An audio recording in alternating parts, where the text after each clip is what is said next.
From the haunted clubs of the United Kingdom to the speakers, headphones, and shadows of listeners around the world, a band has spent more than 2 decades building a cult following through horror, rebellion, Gothic atmosphere, and unforgettable rock and roll.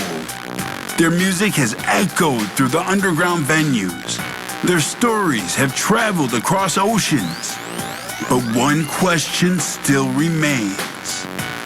When will Lesbian Bed Death bring their dark and twisted spectacle to the United States? Tonight, the Underground Nation podcast takes another step toward making that dream a reality. Because every stream, every share, every comment, and every listener joining us today is direct support in helping introduce Lesbian Bed Death to a brand new audience across America. Maybe it's Colorado. Maybe it's Florida. Maybe it's Wisconsin. Maybe it's a full-blown United States tour. We don't know where it starts, but together, we might just help make it happen. Now, entering the hot seat, a band forged from horror films, Gothic nightmares, punk rock rebellion, and a relentless passion for staying true to who they are. They have built a legacy by refusing to follow trends. They have survived while countless bands disappeared. And tonight, they join us to share their story with the Underground Nation. Creatures of the underground, turn it up. Open the crypt, light the candles, and prepare yourselves for one of the most unique bands to ever emerge from the darkness. Straight from the United Kingdom, please welcome Lesbian Bed Death. And now, your host with the ghost, the voice of the Underground Nation, Bounce Ball Boogie.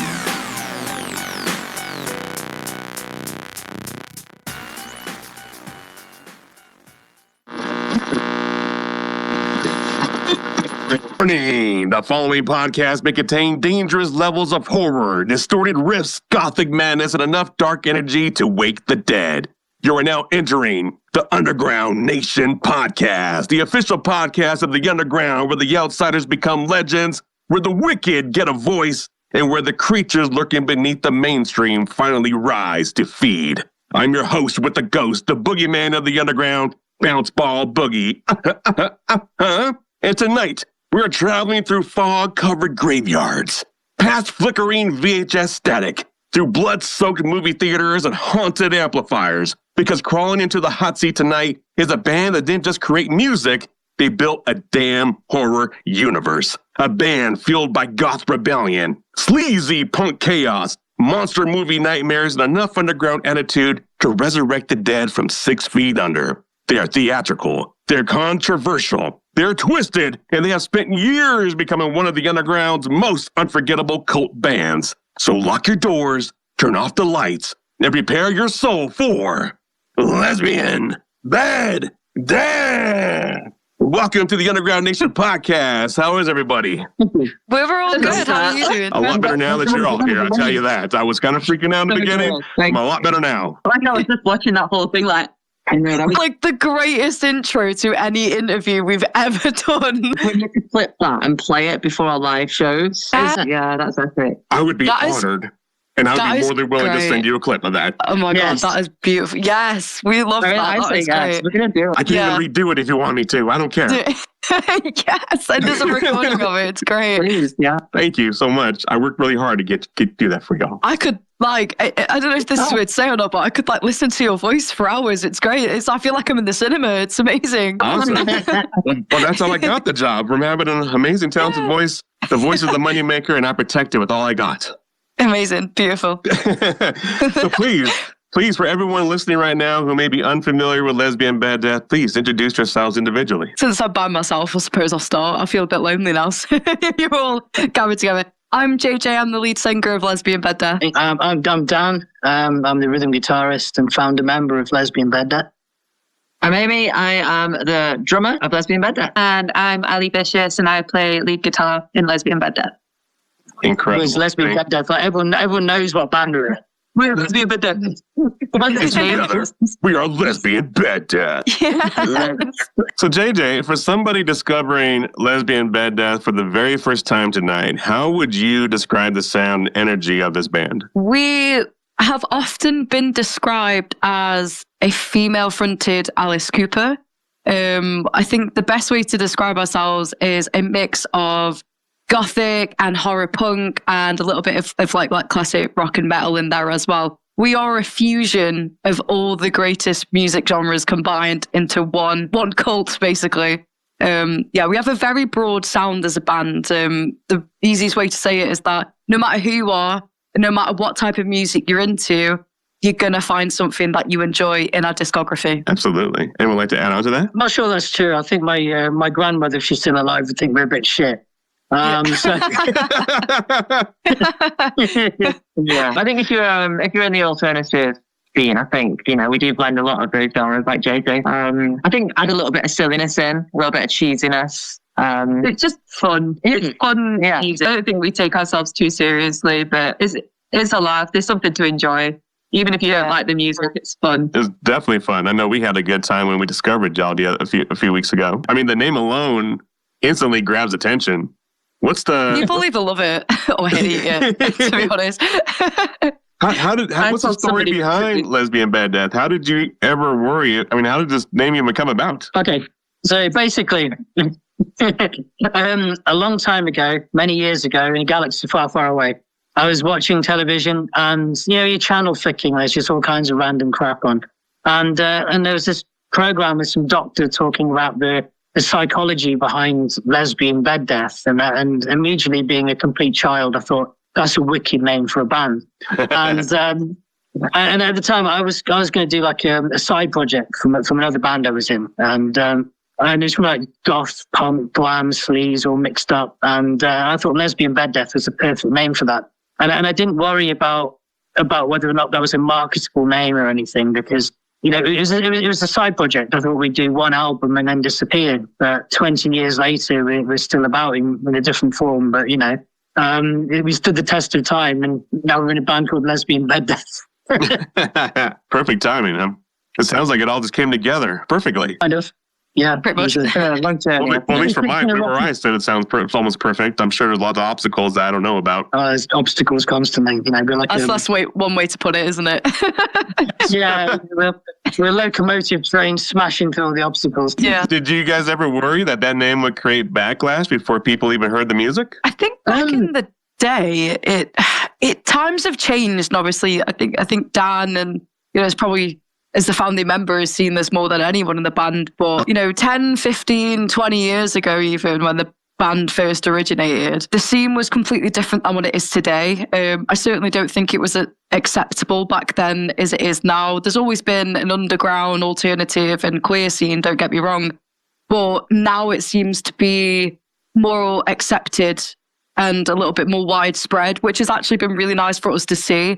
I feel like there's still a few places that may look at the name Lesbian Bed Death. One big thing that we get is people automatically assume we're some form of like death metal band. And then we walk out on stage and they hear us and they're like, oh, okay, that's not what I expected. It's so cool, but it's not what I expected. And the name itself, I think, people have sometimes looked at it and I think they've just judged it at face value. But we're seeing less and less of that now. We get more comments saying, that's the greatest name ever. Who would name their band? So we've definitely seen a change. You still do get the people who walk up and go, oh, so you're all lesbians then? Yeah. And me. And So Dad's a lesbian too? To be honest with you, when we first started, we did our debut album. There was a couple of record shops, like big chains, and they wouldn't stock the CD, and they never said why. And our distributor tried really hard to get the CD in the chains. Wouldn't say why. And we all know it's because we had the word lesbian in the title. They're not going to say that because they don't want a bad PR looking homophobic or whatever. But we know it's there. So yeah, I think there's some some parts of the industry have kind of turned their nose up a little bit at us because of the name of the band. But I mean, me being me, back then it was a side project. I didn't care. The fact that it annoyed people like that was great for me. You know, I didn't. If it was annoying people in the alternative community, yeah, that wouldn't be great. But it was just, you know, it's upsetting a lot of very uptight, homophobic, conservative sort of people. You know, I mean, so we were like a Gothic punk band. You know, fuck those people. I don't want them to buy our record. You know, we're there for people who like, you know, just into crazy stuff. And you know, I was trying to kind of find people to connect with musically who were a bit like me. People who loved horror films. People who loved Alice Cooper and the Misfits. And, you know, just into all that kind of stuff, and just do something a bit different from the norm. So yeah, there's always going to be backlash when you do this kind of music, or you have a name like that, or you just kind of do more theatrical stuff. There's always going to be someone to knock you down. You know, there's always someone where, you know, if there's an article about Kiss, or someone going, oh, they should have taken the makeup off, you know, again, you know, well, they do the Ghosts now. And when I was a kid, they used to do about King Diamond, you know, like, oh, this would be better if we didn't do all the stupid pantomime and everything. But they kind of miss what makes those things magical in the first place. They're missing part of the art. And for us, the theatre and the horror films and all the nonsense that goes with Lesbian Bed Death is what makes the whole thing cool and different from everything else. I like to think so anyway. It's very cool. It's very cool. When I was doing my research, y'all made it very fun for me. And I noticed horror has always been deeply connected to the band's image.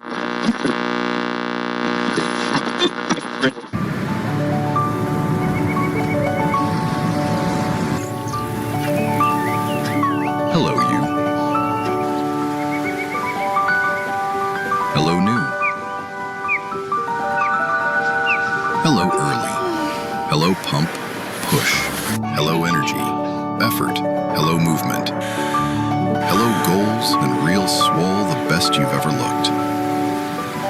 Hello, PRs and PBs. Goodbye, couch sitting and TV. Or tired and groggy, lackluster and foggy. Instead, say hello to a new version of you. And say hello to Make Wellness, to see what you really can do.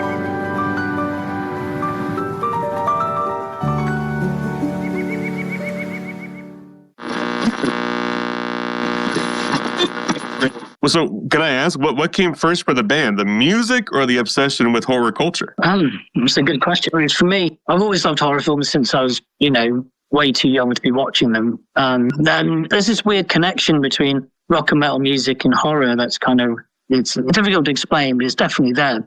And one of my favorite films when I was probably about 12, 13 years old is Return of the Living Dead. I love the soundtrack. The soundtrack was really influential to me, like this 45 Grave, all these other bands on there, and I just loved that, and it kind of opened my mind up to different types of more kind of punk and you know, not just straightforward metal. So that was kind of like a bit of a template for me, you know, what I want this band to sound like, and I was thinking, well, something that would fit on the that 6 9 Eyes or something like that, or like Billy Idol meets the Sisters of Mercy meets Motley Crue. And I thought, well, I'd want something that sounded like it wouldn't be out of place on the Return of the Living Dead soundtrack if it had been made today. I probably didn't achieve any of those things at all. that was the intention that I set out with. Well, it's a classic movie. One of my favorite, I must say. You guys, as a band, survived multiple eras of music industry changes. What do you all think kept Lesbian Bed Death alive while so many underground bands disappeared? Sheer bloody-mindedness, basically. I mean, the truth is, I've always hated the music industry, generally. And I don't want them. I don't want to be in a band that makes a demo and it's like, please, Mr. Record Man, can I make an album? Can I go on tour? Can you make my dreams happen? And no, I've always been very DIY. I'm like, well, if you don't want to sign us or don't want to work with us, whatever, we're going to do this anyway. And I think that's how we've survived, is because we haven't really been part of the music industry as such in that respect. I just wanted to make records with my friends and go out and play. And as long as there are people coming to the shows and we don't lose too much money, we're able to keep on doing that, keep on making another record, do more shows. And I think what the big jump for us in the last few years is that we've had consistency in terms of the lineup. You know, we've got a proper lineup now where everyone is on the same page and we all want to take this to another level. And we don't have like a revolving door of band members, you know, and we just, we're like in Pokemon, we're in our final form, hopefully. Like every time Lesbian Bed Death almost dies, you just come in like Dr. Frankenstein and just... How many times have Freddie and Jason and Chucky come back? You know, if they can keep doing it, why can't we? Absolutely. I do agree with you. I believe Underground Nation ourselves create our own lane. We don't try to stick to the rules of the industry, and that's why I pride myself on being one of those podcasts that give a band their first interview instead of us chasing mainstream artists all the time, as most podcasts do. Yes, I'm talking stuff to you podcast people. Yeah, I guess it's that awful scenario, though, when you're trying to do something independent, you're trying to get your views and your hits, and you know that you'll get a lot of views if you have Anthrax on the show. But if there's an interesting, unheard of band, you won't get as many views. So what do you want to do? Do you know what I mean? Do you kind of almost not sell out? It's the wrong, that's a bit extreme, but... You know, do you give people the stuff they're familiar with already that they want that's going to get you those mega streams, or do you champion smaller bands? And I guess it's a no-win situation, isn't it? Just sort of jump on the end of that question as well. One thing that has definitely kept this band alive for its entirety is the community, the fans. Because ultimately, without them, you know, we are an independent band, as Dan mentioned, you know, like we aren't industry cogs. We work incredibly hard and have worked for an incredibly long time to essentially make this happen.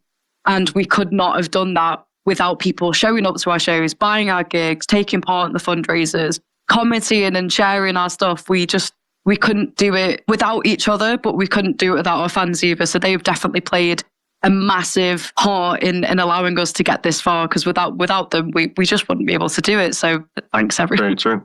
It's very true. It's the fans of the podcast that led us to you. So I agree with that statement 100%. The fans is what keep us thriving. The fans, yeah. Your music feels theatrical and cinematic. When you all write songs, do you picture scenes like a horror film in your head? Good question. Yeah, I feel like sometimes, not necessarily, it's not all the time, but sometimes, like, for example, if we've written certain songs with things in mind, for example, go back to the Midnight Lust album, like Horrors of the Crown Hotel. It's about a hotel in our hometown, and it's a terrible, terrible place. It's basically where the council puts like all the unwanted people, basically. It's probably horrible to say that, but it's essentially, it's a dumping ground for that, and it's quite an unfortunate place to be. And it is called the Crown Hotel. So we run about the Horrors of the Crown Hotel, but with that in mind, we pictured things from The Shining. So when we are writing the things and recording them, we are thinking about music videos as well. A great passion of ours is the music videos. And obviously you've been on YouTube and you've seen them, and you're watching these and you can spot little Easter eggs and references to these sort of horror movies and stuff. We all love horror and it binds us. So we're not necessarily writing all of our songs to be about horror films and stuff, but we certainly kind of tip our hat to them, if that makes sense, at the same time. Absolutely. It's amazing. That's right. Yeah. A lot of modern bands chase algorithms and trends. Do you all feel underground music is losing authenticity? Yeah, I think it is. I think it's really hard because as a band now, you know, the long form content like blogging and like music videos and things like that are going out of fashion for short form content, for TikTok and for Reels. And you kind of, in a sense, as a band, have to slightly shape your perception online a little bit. If you're trying to advertise, if you're trying to get yourself a little bit out there, you do find yourself falling into the trap of, you know, making this content and trying to do that instead of focusing on the music and the theatre. I think it's a necessary evil. But obviously we try and be as authentic as we can. We don't make silly stuff up. You know, we film ourselves for the Reels and for the TikTok as we're doing our normal stuff. And if something funny happens, something good happens, it's like, yeah, there we are, that'll go online. I think authenticity, funnily enough, we were talking about this earlier. Two aspects of authenticity. One is that there's so much AI going on now. Yeah. There's so many bands that are just, they're not even writing their own songs. They're not even making their own record covers. They're just AI. Some bands don't even exist. They're just some guy typing some shit into a computer. And I do think the backlash to this, I think, is that the general public are going to want more authenticity in their music and their movies and in everything. You know, people, authenticity, I think, will be like gold.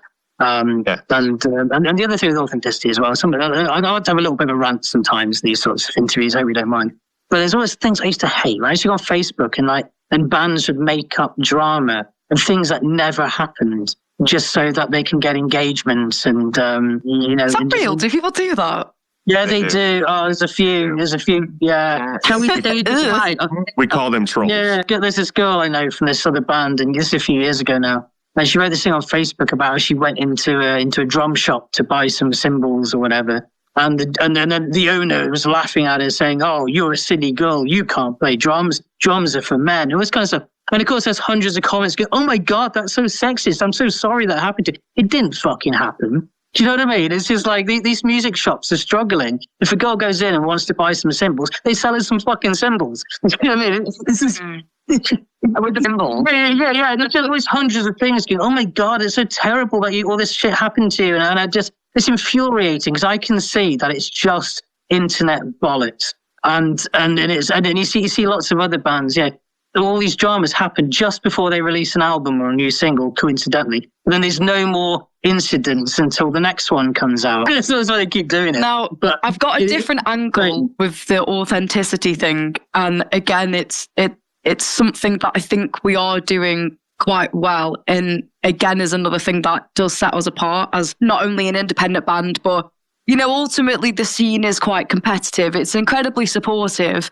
However, it is still competitive. At the end of the day, a bill and a lineup's only going to want to have so many female bands, basically, or queer bands, or bands that are more gothic, or bands that are more punk. Whatever angle you take at it, it's always going to not want to completely flood it. It's going to want to try and keep it as diverse as possible. So ultimately, the goal as a band and as an artist is to stand out. Right. Now, whereas the authenticity thing, from the points that the rest of the guys made, is, it can be bad and it's really hard. You're seeing a lot of the same content. All I see on my TikTok For You page is apparently the algorithm will only, post this, push this post so far. So if you're part of the 2% that's seeing this now, then, whatever else, and it can either have a lot of engagement or not a lot of engagement. That's all I see. Now, as the marketing girly, I look at the stats. I see what videos do well. I see what videos don't do so well. And funnily enough, I've noticed that on our pages, the complete opposite content actually is the stuff that does well. And I think if you go on our TikTok and you go on our Facebook and Instagram or wherever you go on our social medias, and you compare it to another band on the scene, it's completely different. You've got pages that look so meticulously nice, effectively. They're incredibly well marketed. The photos are all really great and, everything's pristine. And sometimes you may go to our page and think, this is a little bit all over the place, but it's actually more interesting. There's more depth here. We've always been confident. We're confident in our sound, we're confident in our music and the music that we write. And therefore, because we're confident about it and we're not chasing figures and we're not chasing numbers, we can focus on pushing ourselves as people rather than just our music. And I think a lot of the bands that I'm seeing at the moment in similar size and doing similar stuff, they're chasing those numbers and they're losing out on that authenticity because of it. I think when you're a band who is independent, you need to push yourselves as people, as individuals, and as a band, as well as pushing your music. If you just do the clinical stuff, you're only going to get so far. People want to know you. They want to see what you're doing behind the scenes, like the vlogs and stuff that we've started doing. That is ultimately what's going to, me personally, that's what's going to connect me to a band rather than just be like, yeah, this is all right, it's good music. But who are the people behind the music? And that is what ultimately should count. I think it's a very British thing to not want to sell yourself as a person as well. Yeah. I think we're all like, oh, we're so cringe and horrible. No one wants to see us. Oh, I feel like all you have is this music that you can produce. Like, just listen to this instead. Like, you don't need to hear anything from me. Listen to our music, you might not hate it. And the CD is a wonderful beer mat if you don't like it. So yeah, it's not super shit, but I do think that I do agree with you, JJ. Though that a lot of fans sort of seem to run away from putting themselves at the front of what they're making, essentially, and it's hard. And like making yourself a marketable product at the end of the day, because that's what it is hard. And trying to figure out what it is about you that people are actually engaged with. But no, I posted it the other day on YouTube, so if you guys want to check it out, definitely go check it out. YouTube, Lesbian Bed Death. Doing the marketing, you know. The marketing, yeah, there you go. How's that? If you want to watch us like walking around and being stupid outside venues, then, you know, our YouTube's the place to go. Absolutely. Every day, creative spirits pour their hearts into their craft, only to feel ignored. No support, no network, no real community. That's why the Boogieverse was created. A place where musicians, podcasters, artists, streamers, entrepreneurs, and creators connect, collaborate, and rise together. Stop chasing success alone.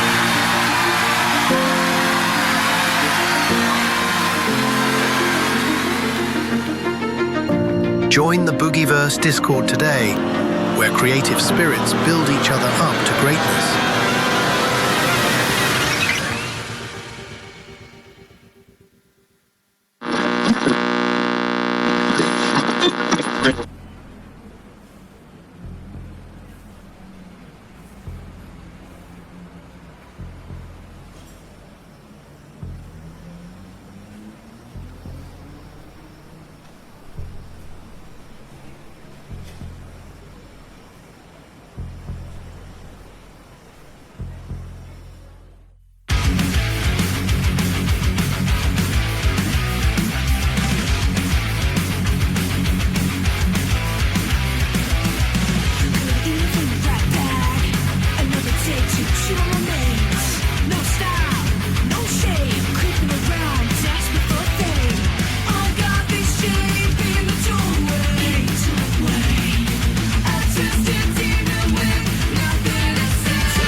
Has there ever been pressure to tone down your image or sound to become more marketable? Probably not, because again, it's an independent band. Yeah, it again goes back to that authenticity thing of we've never tried to be anyone other than who we actually are. But I think that's what we all like about this band. That's why we enjoy it. You can tell that we enjoy what we do because it's just us having fun and making music with our best friends, you know. I think indirectly that there was a point there, because there have been times when the band was smaller and you'd see the bands that were invited to, say, a small festival, they would all sound a certain way, look a certain way. And if you're a bit different, you don't fit and you don't get asked on. So there's almost that pressure that if you don't change your image a little bit, or don't tone things down, or don't play like middle of the road rock music or something, then you're not going to get these opportunities that you need to try and create a career in music.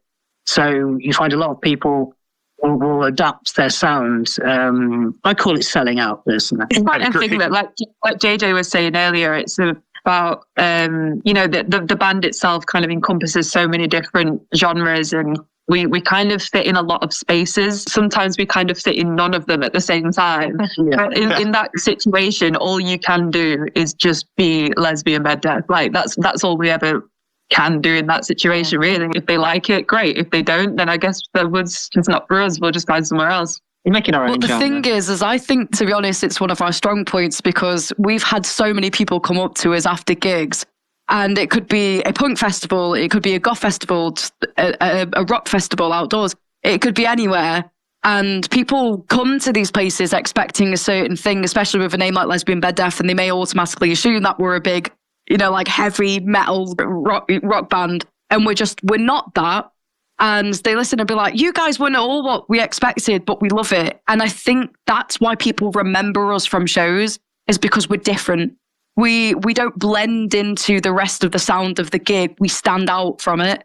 And I do think that has massively worked in our favour over the years. Yeah, that's true. Be different. It's cool. I'm old enough to remember a time when, like, I'd do like these small all-day festivals.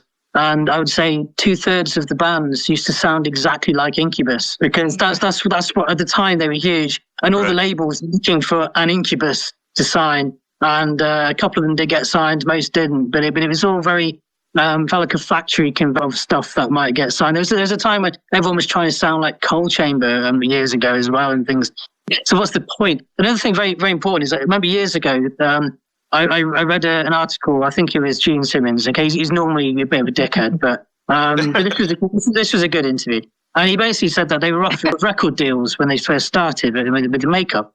And this one guy, big record label, they offered him a lot of money, but he was trying to get the band to wear little funny red noses like clowns. And they turned the deal down. They turned down a huge amount of money because this guy didn't get it. He saw the makeup and everything and didn't understand. He wasn't on their page. He thought it was like a bit of a joke, like a disposable gimmick sort of thing, which should have killed the band off. And they made the right decision. And I feel I relate to that in Lesbian Bed Death. If a big label said, "Oh yeah, we want to sign you, but we want you to change the name of the band, and we want you to stop writing songs about horror films and things like that, and write love songs instead," then they're basically killing everything that our fans like about us. We'd be turned into something else, some generic piece of crap. And while it might sell 1 million copies, it's not what we are and what we want to do and where we want to be. And, I'd quite like us to, if we're lucky enough to get successful, I want it to be like on our own terms, doing things the way that we want. Absolutely.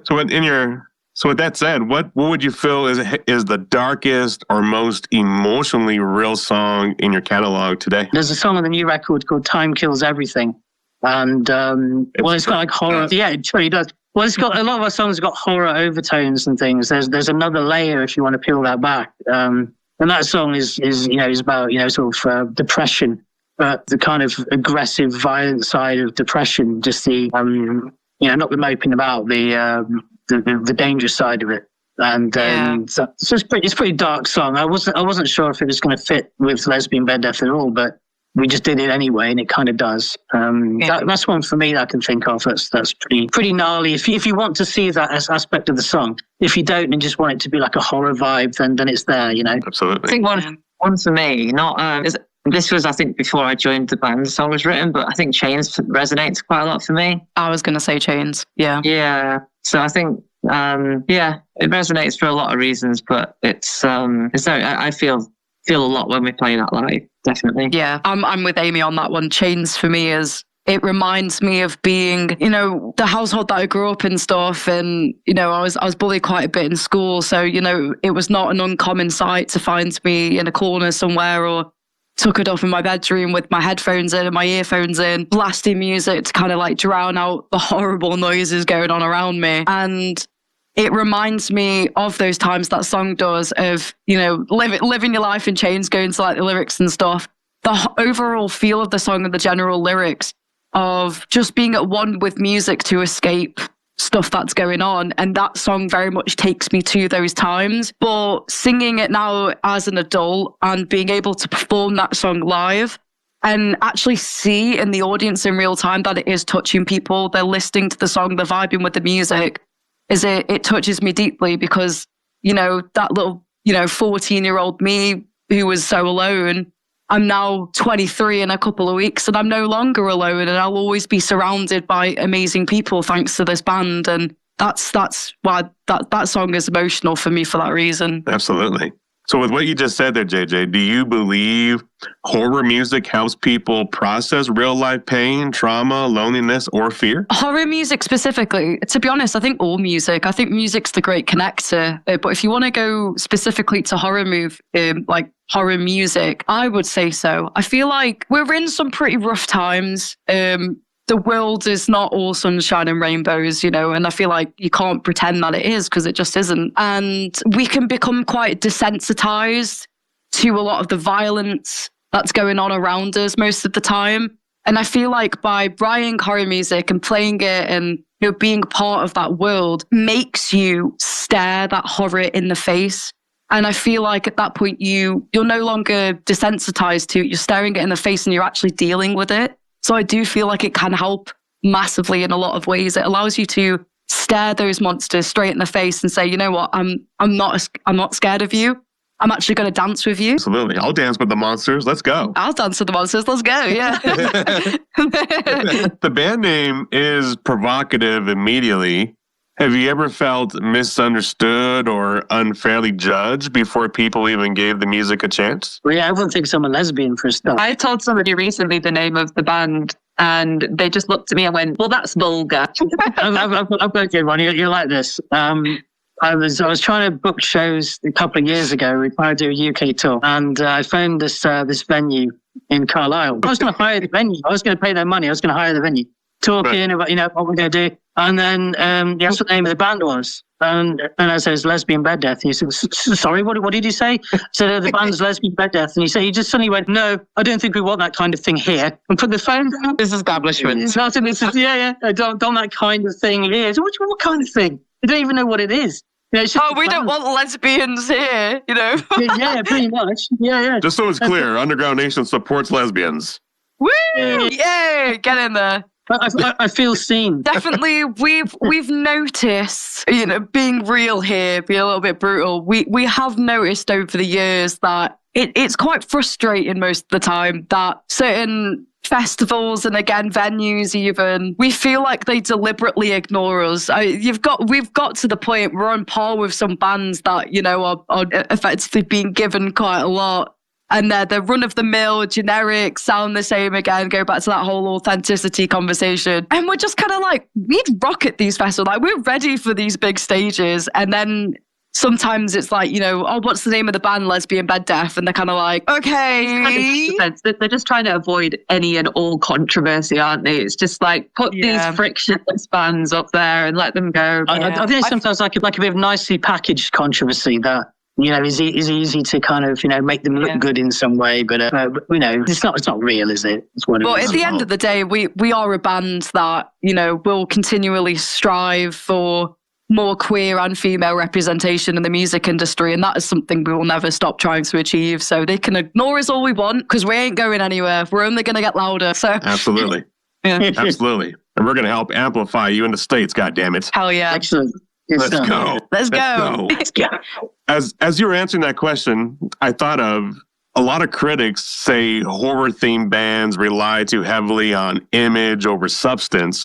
What would you all say to people who think shock value carries bands further than talent? Ooh, that's really interesting. Me being 100 years old, I remember a lot of bands that were just that, just shock, just image. The sort of bands that appeared on Roadrunner for like one record, then just disappeared. And it's all, I've seen it a million times. If your music's shit, you might do well initially because a bunch of kids will buy you because you're in Kerrang magazine or something like that. There's no longevity. You know, what we have to think, what song is a DJ going to play in a rock club? What you need songs at the end of the day. I also think that comment just applies to basically any genre ever. Like, you could say that about boy bands. It's not necessarily a thing applicable to horror in itself. Like, boy bands' music is shit, but their entire career is based on the fact that they're all hot. Yeah. Nothing else, is it? Yeah, they last about 5 minutes, you know, and all their songs are just songs that are written for them, all their covers and things. Yeah, I think there's obviously definitely bands out there that are banking on the fact that they're spooky, scary, whatever, and they've hit people in the face really hard with something particular. But I don't know. I think a lot of it is just detractors, isn't it? Yeah. If someone doesn't like a band, they'll just find a reason to slag them off.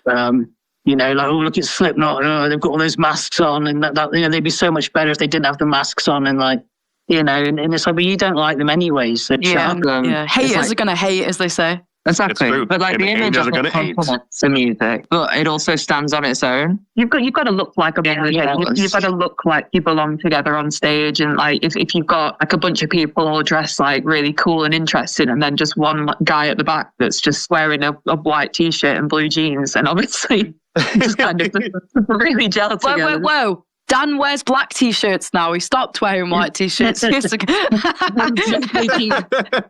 Yeah, but I think when you're in the car and you put a record on, you know, in the old days I'd have a CD on in the car, back when cars had CD players 100 years ago. And you know, you're not, if you put, so let's say you put a Kiss CD on, or you put a Ghost album on or something, you're not looking at makeup, you're just listening to music. So if you don't like the music, if the music's rubbish, you're not going to listen to it. So I think a lot of this kind of, I mean, I see this with different generations, and you know, Ghost is the one now. They got a lot of success early on, and they were a really cool underground band. And as soon as they went supersonic, the amount of people who come out of the woodwork and just attack them every time they're online is phenomenal. But you know, so if you don't like them, don't listen to them. But you know, with popularity comes haters, and if you do have a strong image, then that's the first thing they're going to go for. You know, they'll be like, oh, it's because they've got makeup on. Okay, if they didn't have makeup on, you'd still hate them.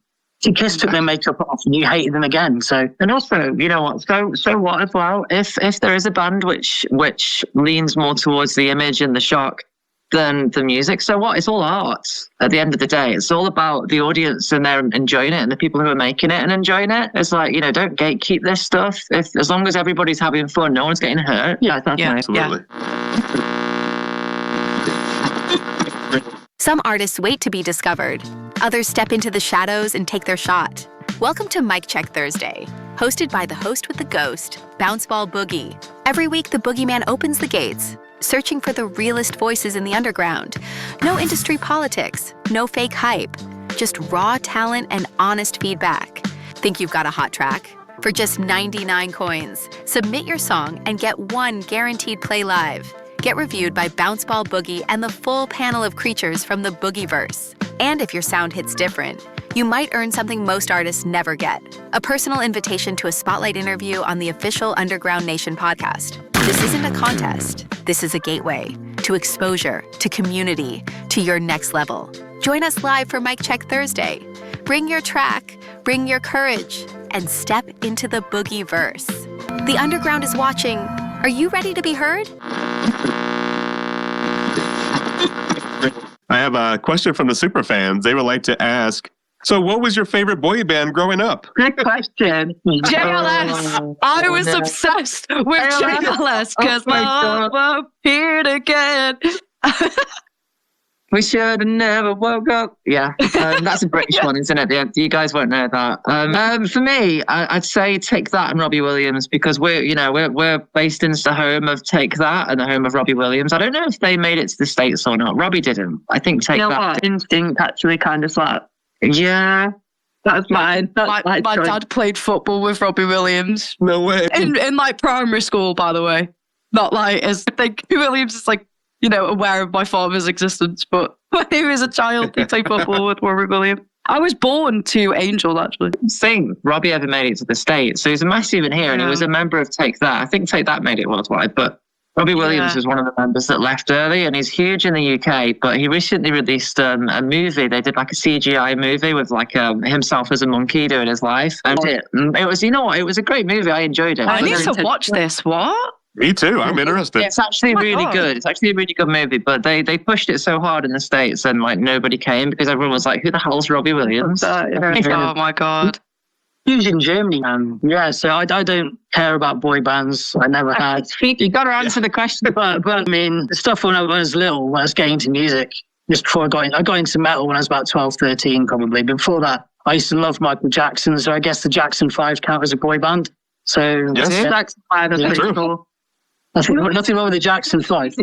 Not at all. Did like tore his skin off at the end of it, and he was just It's a dancing. rock DJ. Yes, that one. That traumatized me as a child. I was really scared. He's just kind of like dancing, and he takes his clothes off one by one, but then he peels his skin off at the end, and he's just like a dancing black muscle. It's true. This has happened, JJ. It's horrible. I've like never heard of that, and I feel like I really want to see that, but I really don't at the same time. You're going to have to see it. Really naughty CGI as well. It just makes it worse. Oh my! I'll send you a link after this. Yes. Please don't. Please don't. You have to see it, JJ. At least once. You have to. I'll send a reaction video to you. Yeah, that'll be really cool. We'll include it for the podcast if you send it over to us. It'd be really cool. So as an independent band, touring, merch, videos, costumes, recording, people romanticize band life, but financially it could destroy artists. What's one reality of the music business fans never see? Go on, Dan. This is a good question for you to answer. Changing rooms. The rock and roll Oh lifestyle.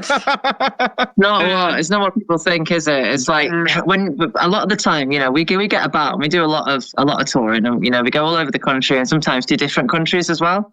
And people who come and see us, I think they have a perception of us, which I think, is cool. You get a certain perception, and they think we're these international rock stars, and we're staying at the Ritz, and we've got everything done for us. But actually, it's such a DIY thing, and things as simple as like where you get changed before a show, you get rushed into a venue, thrown into a back room, and have to change, in a corner. If you're lucky, you get to change in a toilet, and if you're not lucky, you have to do it like hiding behind some chairs in like a whole kind of The amount of poor members of public that have probably like been traumatized by like me undressing in a public bar because there's nowhere to get ready. I got changed in a smoking area once because there was just no option. I was like, but going back to the financial sort of side, I feel like Dan could probably answer that a little bit better. I was going to quickly just chime in with a stupid funny story. One of our previous singers many years ago, we played a place in Camden, London called the Unicorn, and they don't have like a backstage area or anything like that, or a changing room. And the singer at the time was quite well to do. She was, she liked everything being smart and tidy. And it was like, well, welcome to the underground. And she had to go and change in the public toilets in the pub. And all the doors of all the cubicles have been kicked off. As she went in, there's some woman squatting down taking a shit. She's like, "Afternoon." I feel like we are really selling the UK to Underground Nation. I feel like we are doing a great job of that, aren't we? Yeah, come to the UK. It's great. There's people shitting in cubicles, just squatting down on the floor. Sometimes not even in the actual toilet or anything, just on the floor. I think the thing that gets romanticized to me about touring is seeing all these amazing places and all these different countries and blah, blah, blah, all that sort of stuff. There's no time at all to do any of that. You get on the bus, you get off the bus, you're in the venue, you do your sound check, you find some food, and then you're back in the venue, you do the gig, and then you go into the next venue, basically. It's not as glamorous as it sounds at all. Obviously, the show's fun, and that's worth it in itself. But yeah, I remember last year, and this was at a new job as well, so I'd booked like 2.5 weeks off, maybe used all my annual leave for the tour. And I came back and my boss turned to me and was like, "Oh, did you enjoy your holiday?" I was like, "Holiday? I've just worked for 2.5 weeks straight with like no sleep, not a vegetable in sight. It's just service station food, public area changing, flashed at least like 1 million people." And yeah, definitely. I feel like people do, as Ali said, like they romanticize the touring life. And they think, oh, you're a band and you kick back and you drink beers and stuff. We get excited when we can sit down and have a meal. Like we are genuinely so ecstatic. It's a treat. We're like 6 days in and we're all running off of like caffeine and nicotine basically and hopes and prayers basically. And we get to sit down for that meal, and even just an hour to be able to sit down and talk and stuff is like a miracle on tour. And people don't realize that, especially as an independent band, it is a hell of a lot of work. And you cover thousands and thousands of miles. There's so much logistical planning involved, which I'm sure Dan will get onto in a second, you know, of how to keep an independent band going and trying to plan all of it. And we're just doing it ourselves. We're trying our best. That's the thing. I think with bigger bands, they make a lot of money. They've got managers. They've got a tour manager as well as another manager. They've got assistants, lighting people. They've got road crew.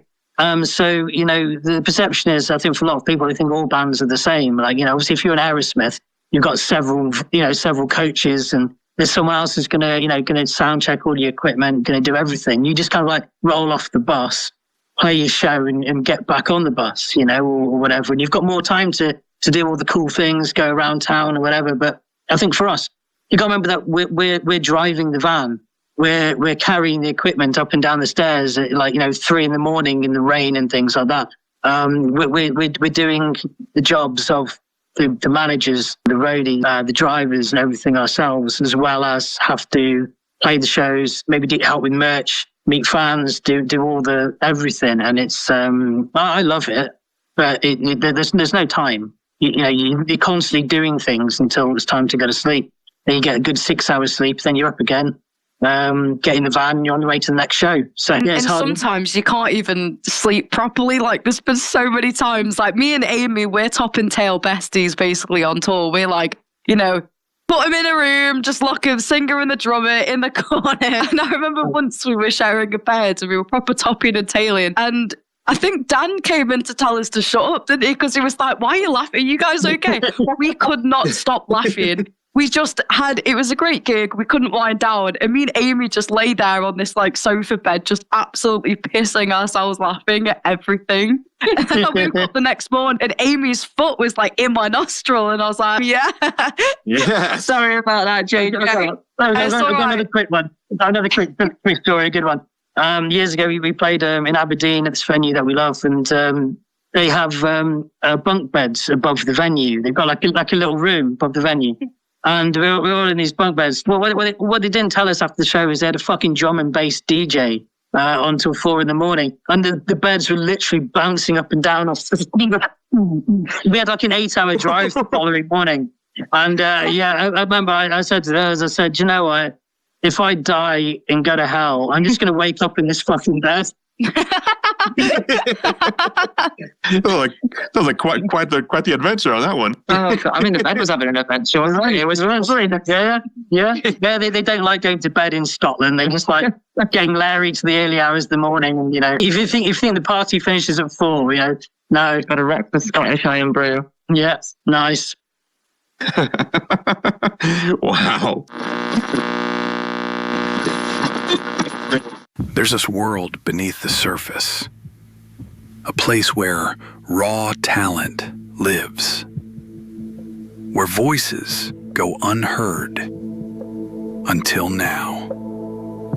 Welcome to Underground Nation, the home of the unheard, the stage for the next wave, the movement where artists, entrepreneurs, and creators rise from the shadows and take their place in the spotlight. Head over to underground-nation.com, download the app today, and step inside the experience. Dive into exclusive news articles, unfiltered reviews, powerful podcasts, and a full collection of magazine issues showcasing talent from across the globe. Discover your next favorite artist before the world catches on.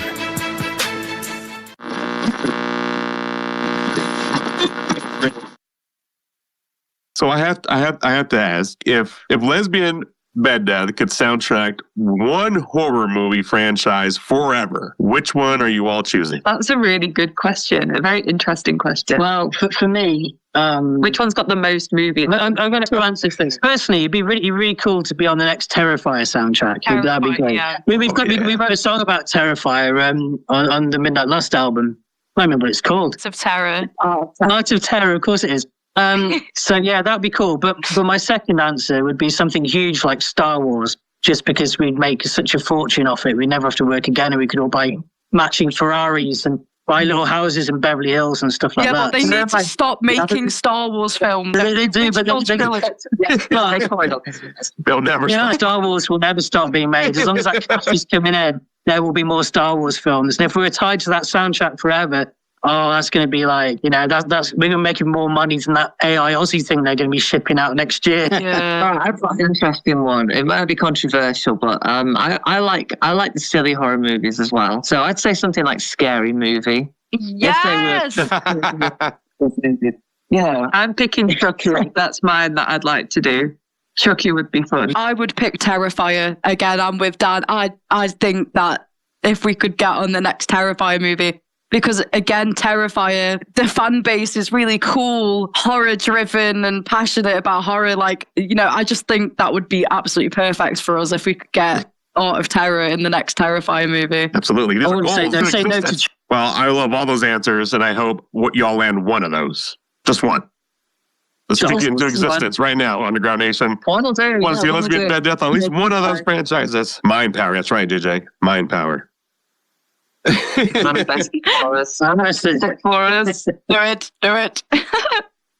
So if the band had to survive a zombie apocalypse with one musician from any era, who are you choosing and why? Rob Halford. Well, she's got a motorbike, he can just fuck off into the sunset. I'd probably go with Doyle because he's built like a brick shithouse, and he could kick fuck out the zombies. So yes, I'm gonna say Iggy Pop because he just doesn't die. So I think he knows a lot about surviving. God, why is that the hardest question that I've been asked this entire time? I don't know why. Oh, I actually don't know. I literally don't know. Think about somebody you might want to push in front of the zombies. Steven Tyler. Yes. He could use his weird toes as some kind of weapon. Oh my God. What's the lead singer from Seckled? What's his name? Which one are we talking about? I bet you're talking about Max Cavalera. I'm talking about Derek Green. I think it's Derek Green. Derek's the current guy. He's been out for like 50. Yeah. Yeah, Derek. I don't know what. He just kind of gets he'd be there with his dreads, just fucking twatting the zombies. It'd be great. Yeah, he looks like he could take on the entire zombie army. He literally does. He's built like a brick shithouse, and he's got the most amazing hair. I just think that'd be great. And then also he can just death note the zombies. Yeah, I'm glad you chose Derek because I think Max Cavalera would be pretty fucking useless in a zombie apocalypse, to be honest. Yeah. Shove him for food. Yeah, just run up. Well, I would pick Till Lindemann from lead singer of Rammstein. Oh, that's great. He likes fire, so I'm sure he'll bring fire with him. Yeah. I can imagine him being a pretty powerful ally. Yeah. So what advice would you give to artists trying to build a unique identity in an oversaturated world? This is a great question. It's honestly, again, be authentic and be true to not only yourself, but the music that you make as well.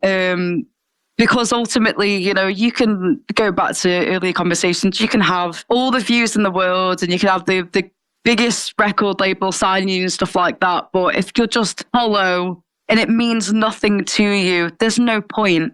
Music is supposed to be this great thing that connects us all. And I think if you can show who you are behind the music and really, really care about what you do, I think the right people will find you. It doesn't matter how many people find you. I think it's about the right people finding you. So that would be my advice. I like that. Anyone else got any advice? I pretty much agree with all that. I think you said about building an identity. I think you don't really build the identity. You just be yourself and hope that the right people gravitate towards you. I think if you're trying to be somebody else, or you be what you think people want you to be, or be what you think the industry are looking for, and then you're not being true to yourself. Ultimately, if you fail, you've just got a back catalogue and a history of stuff that you no longer relate to, that you can't be proud of.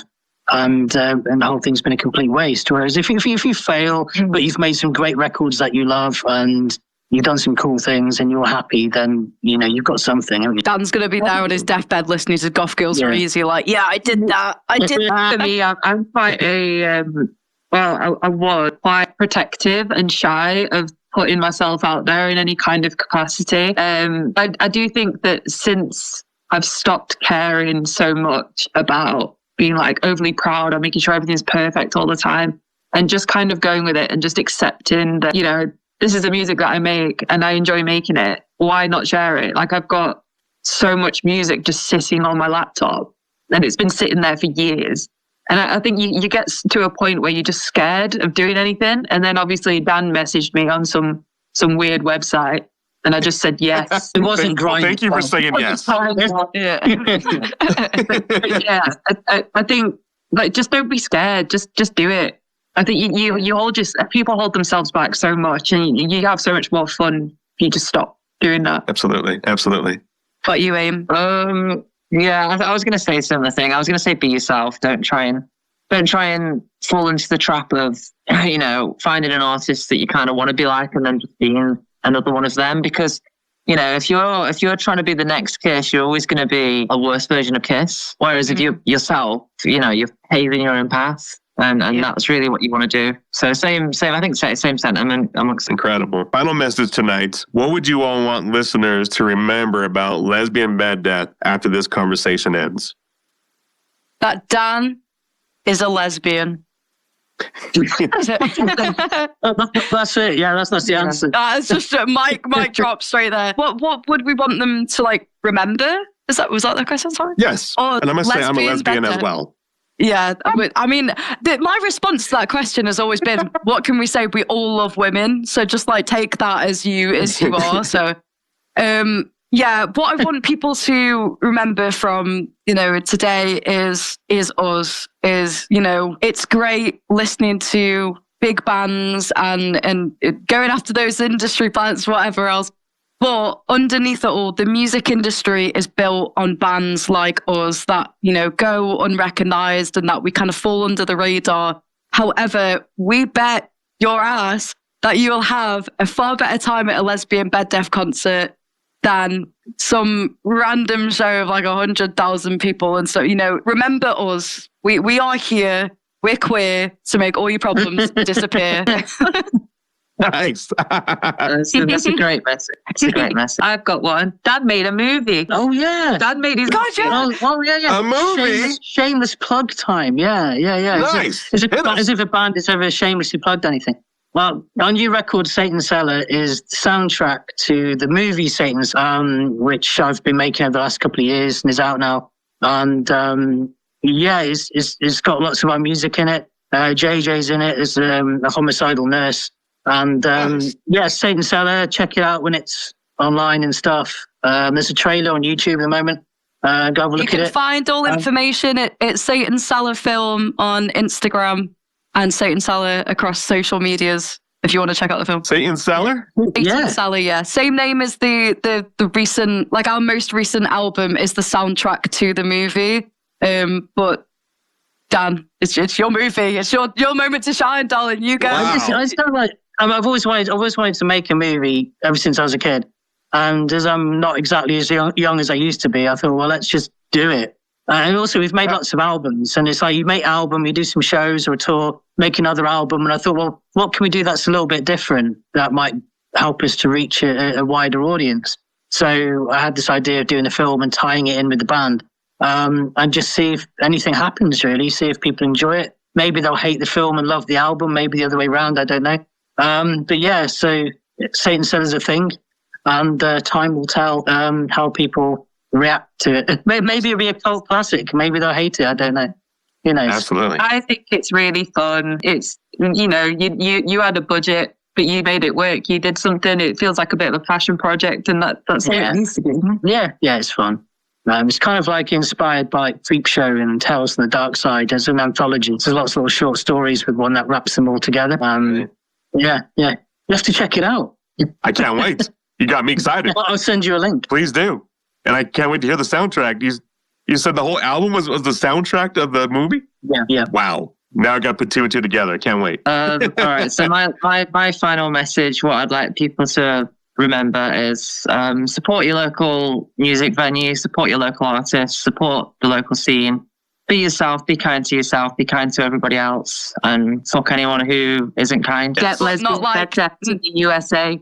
Yeah. Yes, get us to the USA, please. Please. That reminded me of Underground Jerry, Nation. remember We got a Jerry goal. Springer. What was it Jerry Springer used to say? Was it be good to yourself and others? I can't remember now. Right, that little speech was very Jerry Springer. Oh, right. Okay. Yeah. Nice. Nice. Jerry.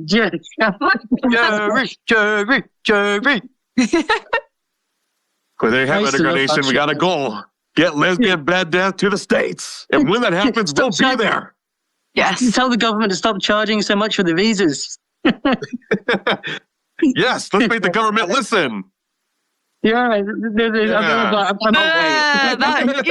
Easier said than done. I was still waiting for them to reply to my email, but yeah, so far, no. Understand how big we are. Exactly. It's such a big deal. You've got to tweet at him. Yeah, you can have questions for emails. It's all Twitter now. There you have it. Yo, make some noise one more time for Lesbian Bed Death. Thank you all for stepping into the shadows with us tonight and blessing the Underground Nation podcast with your story, your energy, and your wicked creativity. Make sure you all like, follow, and subscribe to Lesbian Bed Death on all social and streaming platforms and run those numbers the fuck up. And if you enjoy this conversation and want to discover more incredible bands clawing their way up from underneath the surface, make sure you visit underground-nation.com. And if you're a band, artist, creator, filmmaker, entrepreneur, or a monster lurking in the underground that would like to be featured, send your information right now to ugnpodcast@gmail.com. And if you're enjoying the podcast, you can find Underground Nation Podcast anywhere you stream podcasts. So leave us a review, take a snapshot, and send it in, and you will get shouted out on a future episode. Until next time, keep your eyes open, keep your mind dangerous, and remember, the underground never dies. It just gets louder in the dark. I'm your host with the ghost, Bounce Ball Boogie. And we out of here. Thank you, Lesbian Bed Death. Thank you so much. Thank you. That was brilliant.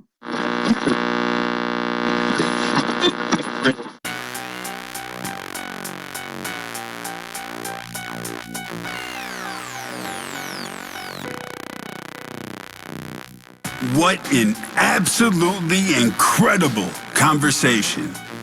A huge thank you to Lesbian Bed Death for taking the time to join us here on the Underground Nation podcast and giving us a behind-the-scenes look into the music, the passion, the creativity, and the journey that has kept this band alive and thriving in the underground for more than 2 decades. Creatures of the underground, let's make some noise one more time for Lesbian Bed Death.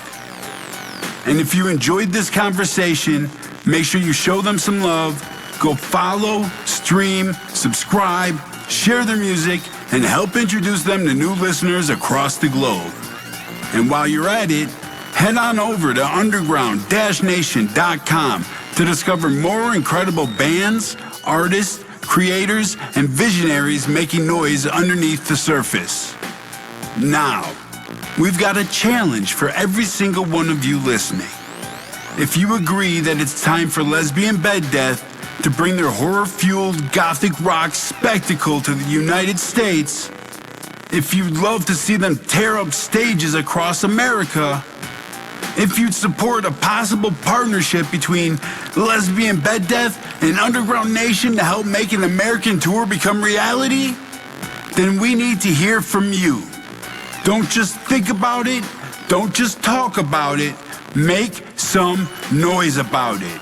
Send an email right now to ugnpodcast@gmail.com. Tell us, bring Lesbian Bed Death to the United States. Tell us what city you're from.